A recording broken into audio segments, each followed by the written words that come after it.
Hello friends, फिर से आप सभी का स्वागत है। मैं आपका दोस्त ज्ञान आपके लिए लेके आया हूँ एक रहस्यमयी जगह मनासलू।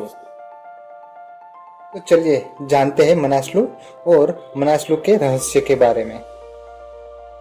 समुद्र तल से 8,163 मीटर की ऊंचाई पर स्थित दुनिया का 8वां सबसे ऊंचा पर्वत मनासलू।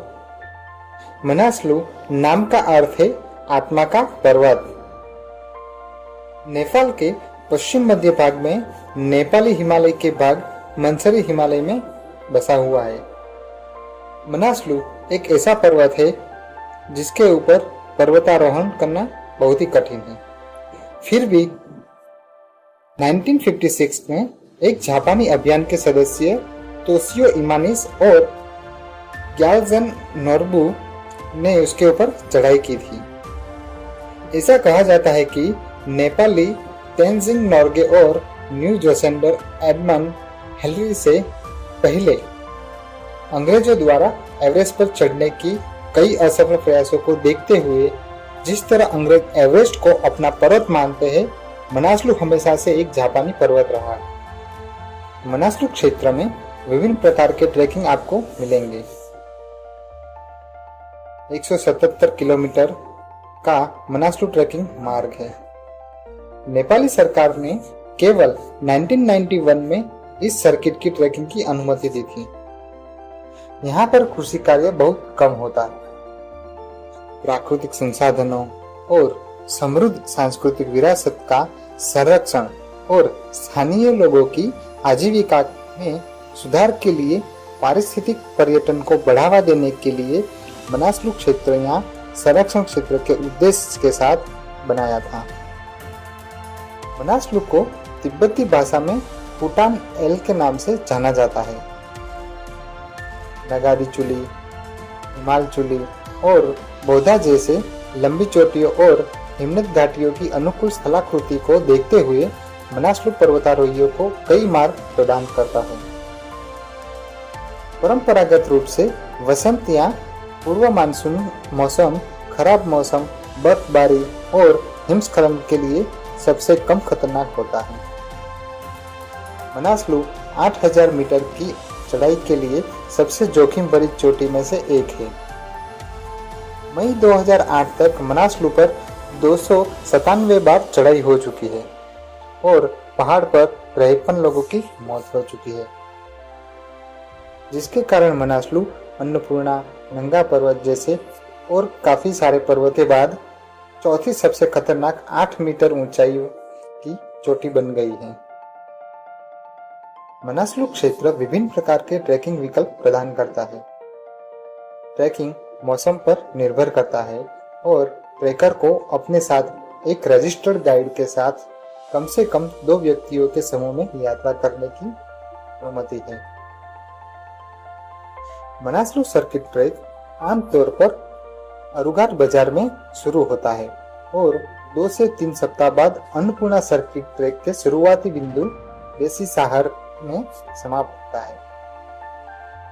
ट्रैक के लिए कैंपिंग की आवश्यकता होती है, लेकिन ट्री हाउस यानी कि स्थानीय आवास का उपयोग करके पूरा किया जा सकता है।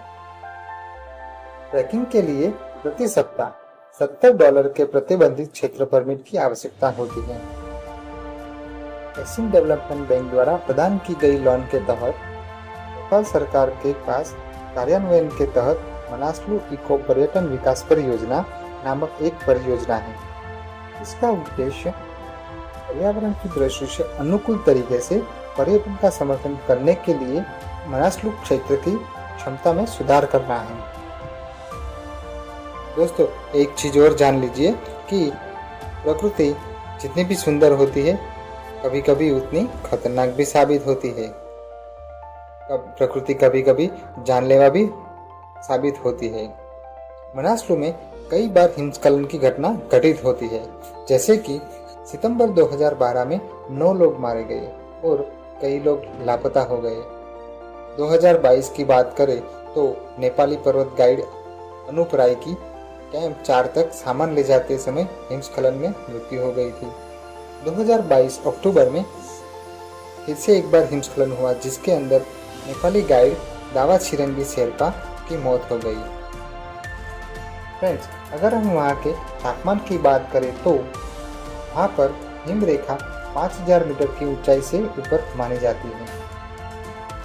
क्षेत्र में वर्षा बर्फबारी और वर्षा दोनों से होती है। वार्षिक वर्षा लगभग 75 इंच होती है, जो अधिकतर वर्षा ऋतु के दौरान होती है, जो जून से सितंबर तक चलती है।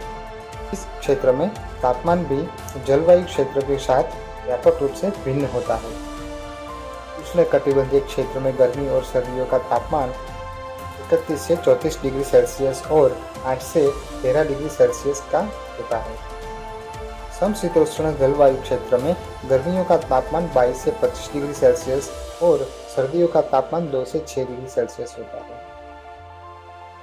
कोल्ड अल्पाइन क्षेत्र में दिसंबर से मई के दौरान आमतौर पर बर्फबारी होती है और औसत वार्षिक तापमान 6 से 10 डिग्री सेल्सियस होता है।